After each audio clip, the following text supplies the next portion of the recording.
The Defensive Player of the Year, the best defender in the whole NBA for that season. This is probably the most underrated award in all of sports. These guys do the dirty work and get less spotlights than the players who just score the ball. Many greats have won this award before and has raised many legacies. For example, it changed the way we think of Ben Wallace, Dennis Rodman, and will be the reason Draymond Green probably gets into the Hall of Fame. Let's take a look at the top Defensive Player of the Year candidates for the 2018-2019 NBA season. What's up YouTube, it's your boy SD back with another video, and let's get into it. Number 5. Victor Oladipo.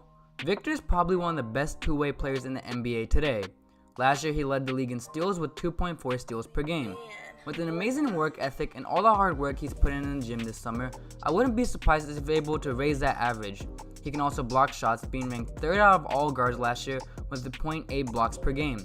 It is even more impressive when you consider that one of the guys above him is Ben Simmons, who is 6'10".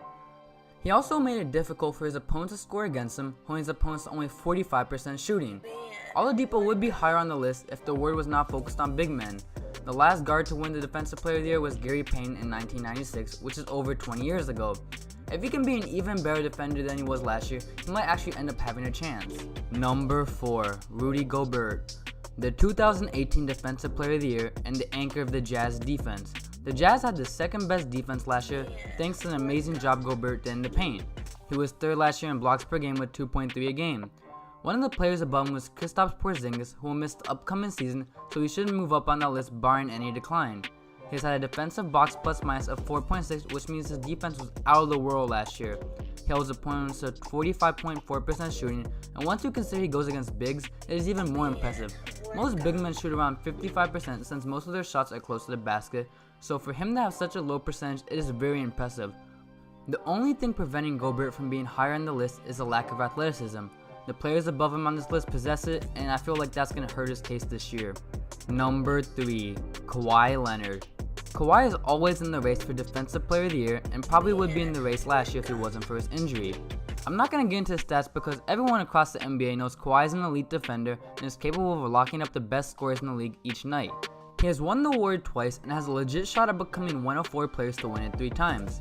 With all eyes in the NBA on him after last year, expect Kawhi Leonard to shine and take over. Number 2. Joel Embiid.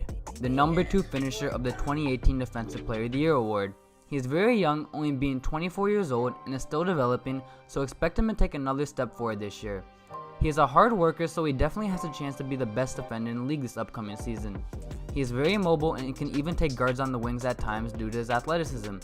He only let his opponents hit 40.9% of the field goals they attempted last year, which is crazy considering that they took 14.2 shots per game against him. Regardless if the players are wings or bigs going against him, the stats are amazing. He averaged 1.8 blocks per game last year, but I would say it's realistic to expect him to have over 2 per game next year. If he's able to take another step forward this year, don't be surprised if he has a legit debate to win the award. Number 1. Anthony Davis. In my opinion, he's the best defensive big man in the league. He's 7 feet tall and uber athletic, meaning he can guard basically anyone. He led the leagues in blocks per game last year with 2.6 per game. He held his opponents to 39.2% field goal percentage on 16.4 shots per game last year. That is insane, like for anyone. He also had 1.5 steals per game last year, which is the 2nd out of all big men. I feel like Anthony Davis will finally get the award that has been constantly evading him this year. In conclusion, I feel like Anthony Davis will win Defensive Player of the Year for the 2018-2019 NBA season. All these other players have legit debates though and should not be slept on. Thanks for watching, hit the like button, subscribe, hit the bell to get notifications for when I post, and I'm out. Man, work 'em.